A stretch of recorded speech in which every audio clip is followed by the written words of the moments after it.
ଏ ପୁଅ ଟିକେ ଶୁଣିଲୁ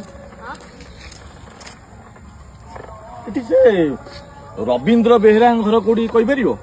ତାଙ୍କର ତିନି ପୁଅ ବା। ରବୀନ୍ଦ୍ର ବେହେରା ଟିକେ ଦେଖି ଦଉଛି।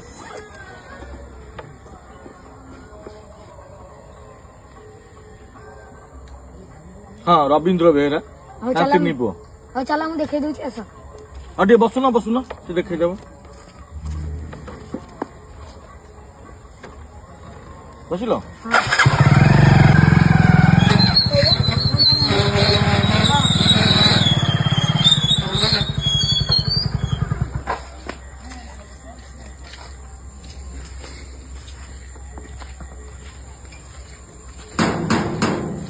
हाँ किए କଣ ଡାକୁଛନ୍ତି ତମକୁ? हाँ ରହିଥା ଯାଉଛି। हाँ कौन होला? ଆଜ୍ଞା ନମସ୍କାର। नमस्कार कौन होला? ଆଜ୍ଞା ଏଇଟା ରବୀନ୍ଦ୍ର ବେହେରାଙ୍କ ଘର। हाँ ତାଙ୍କରି ଘର ମୁଁ ତାଙ୍କ ବଡ ପୁଅ। ଓ ଆପଣ ତାଙ୍କ ବଡ ପୁଅ। ହଁ କଣ ଲାଗି? ମଉସା ଯିବାର ଦୁଃଖ ଆମକୁ ବି ଦୁଃଖ ଲାଗିଛି। ମୁଁ ତ ଗଲେଣି ତ ଆଉ କଣ କରିବା ଛାଡ। ଆପଣଙ୍କୁ କଣ ପାଇଁ ଆସିଥିଲେ କିଏ? ନାଇଁ ମୁଁ ଆକ୍ଚୁଆଲି ମୁଁ ଲେଲାନ୍ଦେଲା ବ୍ୟାଙ୍କରୁ ଆସିଥିଲି। ବ୍ୟାଙ୍କରୁ? ଆଜ୍ଞା ଆଉ ଆପଣଙ୍କର ଆଉ ଦୁଇ ଭାଇ ଥିଲେ? ହଁ ଅଛନ୍ତି। ଏ ଘନିଆ ଏ ମାତ ଆଇଲ ଟିକେ ଚେୟାର ଗୋଟେ ଆଇଲ। ଆଚ୍ଛା ସାର୍ ଦିଅ ବସିବେ। ସାର୍ ଟିକେ ବାହାରେ ବସ। ସାର୍ କଣ କହୁଛନ୍ତି ବ୍ୟାଙ୍କରୁ ଆସିଥିଲେ? ହଁ ସାର୍ କଣ କାମ ଆମେ ତ କିଛି ଜାଣିପାରିଲୁନି। କିଏ ମୋର ମଝିଆ ସାନ? ନାଇଁ ଆକ୍ଚୁଆଲି କଥା କଣ କି ମଉସା ଯିବା ପୂର୍ବରୁ ବ୍ୟାଙ୍କରୁ ଗୋଟେ 10 ଲକ୍ଷ ଟଙ୍କାର ଗୋଟେ ଲୋନ୍ ଟେ କରିଥିଲି। ଲୋନ୍ କରିଥିଲି ସାର୍? ଲୋନ୍ ବିଷୟରେ ତ ଆମେ କିଛି ଜାଣିନୁ। ନାଇଁ ଆପଣ ତ ଜାଣିନାହାନ୍ତି କିନ୍ତୁ ଆରେ, ମୋ ପାଖରେ ପେପର ଜାଣିଛୁ ଅଛି। କିଛି? ନା ମତେ କାହିଁ କଣ କହୁଥିଲେ ମତେ କିଛି କୁହନ୍ତୁ। ଏଇ ମାତ୍ର ତୁ ଜାଣିଛୁ କିଛି? ଶୁଣନ୍ତୁ ଆପଣ ଲୋନ୍ ବିଷୟରେ ତ ମୁଁ ଜାଣିନି। ସାର୍ ସାର୍ କୁହନ୍ତୁ କଣ ହେଇଛି? ଆପଣ ମାନେ ଯେହେତୁ ମଉସାଙ୍କର ତିନି ପୁଅ ଆଜ୍ଞା। ତ ଆପଣ ମାନଙ୍କର କର୍ତ୍ତବ୍ୟ ହେଲା ଯେହେତୁ ଆପଣଙ୍କ ବାପା ଲୋନ୍ କରିଛନ୍ତି ତାକୁ ପରିଶୋଧ କରିବାର ଦାୟିତ୍ୱ ମଧ୍ୟ ଆପଣ ମାନଙ୍କର। ଆଜ୍ଞା ଆଜ୍ଞା। ତ ହେଲା ଯେ ସାର୍ ଦାୟିତ୍ୱ ଆପଣ କହୁଛନ୍ତି ନା ମୁଁ ତ ଅବିକା ସକ୍ଷମ ନୁହେଁ ଆପଣଙ୍କର ଲୋନ୍ ସୁଝିବା ପାଇଁ। ଦେଖନ୍ତୁ ଆପଣ ସକ୍ଷମ କି ନାହିଁ ସେ କଥା ତ ମୁଁ କହିପାରିବିନି। ଯେହେତୁ ଆପଣ ତିନି ପୁଅ ବି ଅଛନ୍ତି ତ ଆପଣ ମାନେ ଚିନ୍ତା କରିବେ ଆଉ ସ୍ଥିର କରିବେ କେମିତି ଏ ଲୋନ୍ ନାଇଁ ପରିଶୋଧ ଆଜ୍ଞା ସିଏ ତାକୁ ପଚାର। ମୁଁ ଆଜ୍ଞା ମତେ କ୍ଷମା କରିଦିଅନ୍ତୁ। ମୁଁ ମୋ ତରଫରୁ ମୁଁ ବାପା କରିଦେଉଛି। ଲୋନ୍ କଲା ବେଳକୁ ଆମ ତିନି ପୁଅ ଆମକୁ ପଚାରିଥିଲେ ନା, କହିନାହାନ୍ତି। ମୁଁ ତ କାହାକୁ କିଛି ନା ମତେ ବି କହିନାହାନ୍ତି। ପଚାରିନାହାନ୍ତି। ଆମେ ବି କିଛି ଜାଣିନୁ ସେ ଆଉ ବିଷୟରେ। ସୁଝିବା କଥା ତ ଦୂର କଥା। ନାଇଁ ଠିକ ଅଛି ଆପଣ ମାନେ ଯଦି ନ ସୁଝିବେ ତାହେଲେ ମୁଁ ବାଧ୍ୟ ହେଇକି କୋର୍ଟର ଆଶ୍ରୟ ନା ନେବି। ମତେ ତ କ୍ଷମା କରିଦିଅନ୍ତୁ। ମୁଁ ମୁଁ ତ ଯେତିକି- ସୁଝି ପାରିବି ନାହିଁ। ମୁଁ ଲୋନ୍ ବିଷୟରେ ଜାଣିନି। ମତେ ସେ ଲୋନ୍ ବିଷୟରେ ମାଲୁମ ନାହିଁ। ମତେ ଆଜ୍ଞା ପଚାରନ୍ତୁନି।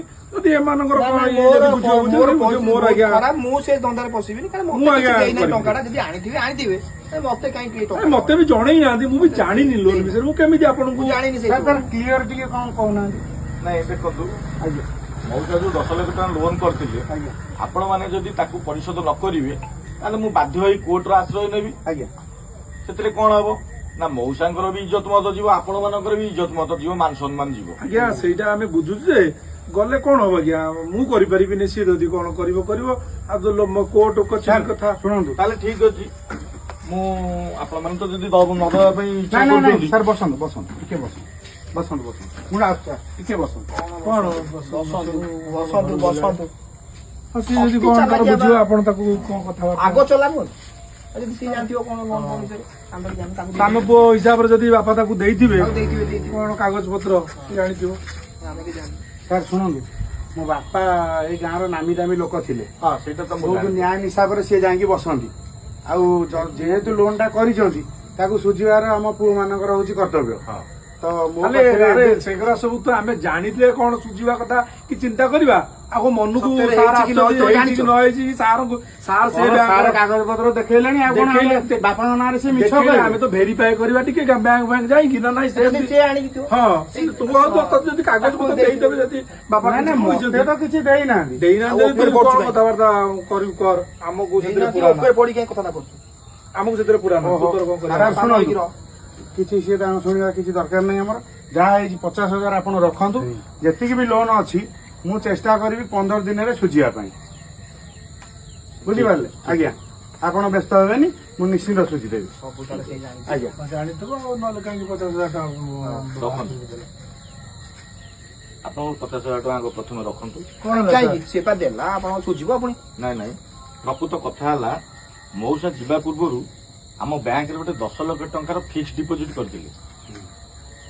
ଆଜ୍ଞା ଆଉ ସିଏ ଯେତେବେଳେ ଫିକ୍ସ ଡିପୋଜିଟ୍ କରିଥିଲେ ସେତେବେଳେ ସେ ଆମକୁ କହିକି ଯାଇଥିଲେ ଆଜ୍ଞା ଯେ ମୋର ଦେହାନ୍ତ ପରେ ମୋର ଯୋଉ 3 ପୁଅ ଅଛନ୍ତି ତାଙ୍କ ଭିତରୁ ଯିଏ ଉପଯୁକ୍ତ ଆଉ ଯିଏ ସଚ୍ଚୋଟ ଉପଯୁକ୍ତ ଆପଣ ଭାବିବେ ସେଇଆକୁ ଇଏ 10 ଲକ୍ଷ ଟଙ୍କା ଆପଣ ଦେବେ।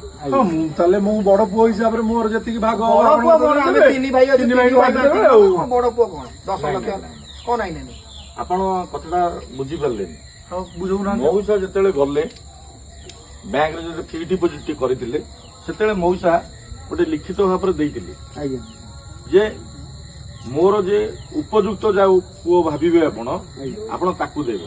ବର୍ତ୍ତମାନ ମୁଁ ଯେତେବେଳେ ଆପଣଙ୍କୁ କହିଲି ଯେ ମଉସା ଗୋଟେ 10 ଲକ୍ଷ ଟଙ୍କାର ଲୋନ୍ କରିଛନ୍ତି ଆପଣ 2 ପୁଅ ସାଙ୍ଗେ ସାଙ୍ଗେ ସେଠୁ ମୁଣ୍ଡ ହଟେଇ ଦେଲେ ଯେ ବାପା ଆମକୁ କହିକି ଯାଇନାହାନ୍ତି, ବାପା ଆମକୁ ଲୋନ୍ କରିଥିଲେ ଯେତେବେଳେ ଆମକୁ କହିନାହାନ୍ତି, ଆମେ ସେ ବିଷୟରେ ଜାଣିନୁ, ଆମେ ତାକୁ ସୁଝିବୁନୁ, ବାପାଙ୍କର ଇଜ୍ଜତ ମତ ଯାଉ, ବାପାଙ୍କର ମାନ ସମ୍ମାନ ଯାଉ, ସେଥିରେ ଆମର କିଛି ମୁଣ୍ଡ ପୁରେଇବାର ନାହିଁ।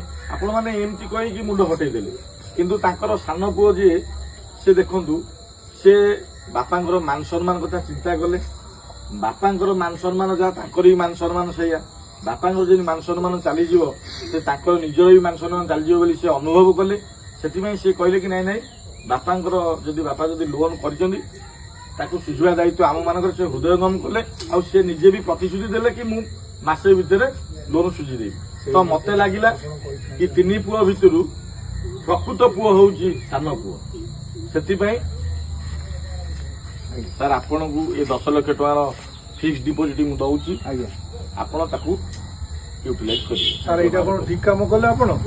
ଏଇଟା ତ ମତେ ଠିକ ଲାଗିଲାନି। ଶୁଣନ୍ତୁ। ହଁ, ଯେହେତୁ ବାପା ନାହାନ୍ତି ଆମ 3 ଜଣଙ୍କର ହକ୍ ବନୁଛି, ଆପଣ ଆମକୁ ସତ କଥା ଆଗୁଆ କହିଥାନ୍ତେ। କାମ କରନ୍ତୁ ଏଇଟା ମୋର ଇଚ୍ଛା ନଥିଲା, ଏଇଟା ଆପଣଙ୍କର ଦିବଙ୍ଗତ ଯୋଉ ବାପା ଥିଲେ ସିଏ ତାଙ୍କର ଯୋଉ ଇଚ୍ଛା ପତ୍ରରେ ଏଇଟା ଲେଖିକି ଯାଇଥିଲେ। ନା ନା ଏଇଟା ଭାଇ, ଠିକ ହଉ ହବନି। ହଉ ଶୁଣନ୍ତୁ ନାଇଁ ନାଇଁ ଏଇଟା ଟିକେ ଠିକ ଟିକେ ରହ ଭାଇ କିଛି ଖର୍ଚ୍ଚ ପାଣି ଦିଅ କିଛି ଆପଣ କଣ ଭାବୁଛନ୍ତି ମୁଁ ଲାଞ୍ଚ ନେବି? କାହିଁ ନେବେନି ଦିଅନ୍ତୁ କଣ ହଁ ସେ ଛାଡ, ସେଟା ହଉ, ହେଲା ଶୁଣ। ଆମର କିଛି କହିବାର ସାରଙ୍କ ନାହିଁ। ସାଙ୍ଗରେ ସେ ବ୍ୟାଙ୍କରୁ ଆସିଛନ୍ତି, ତାଙ୍କ ସାଙ୍ଗରେ ଯୁକ୍ତି କରି କିଛି ଲାଭ ନାହିଁ।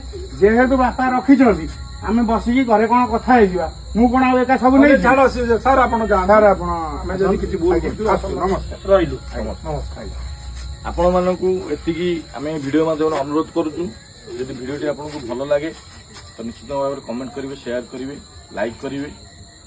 ଆଉ ସବୁବେଳେ ମନେ ରଖିଥାନ୍ତୁ ବାପା ଯିଏ ଆମର ଜୀବିତ ଅବସ୍ଥାରେ ଥିଲେ ସେଇ ବାପା, ଯିଏ ଚାଲି ଯାଇଛନ୍ତି ସିଏ ବି ଆମ ପାଇଁ ବି ବାପା। ତେଣୁକରି ତାଙ୍କର ମାନ ସମ୍ମାନ ବଞ୍ଚିଥିଲା ବେଳେ ଯେମିତି ଥିଲା ମୃତ୍ୟୁବରଣ ପରେ ମଧ୍ୟ ସେତିକି ରଖିବା ପାଇଁ ଆମେ ଚେଷ୍ଟା କରିବା ସବୁବେଳେ। ମାନ ସମ୍ମାନ ଚାଲିଗଲା ପରେ ବି ମାନ ସମ୍ମାନ ଟା କେମିତି ଉପରେ ରହୁ ସେତିକି ଆମେ ଚେଷ୍ଟା କରିବା ଚେଷ୍ଟା କରିବା। ନା କଣ କହୁଛ ପିଲା? ହଁ, ନିଶ୍ଚୟ। ଆଜ୍ଞା ରହିଲୁ, ନମସ୍କାର। ଜୟ ଜଗନ୍ନାଥ। ଜୟ ଜଗନ୍ନାଥ।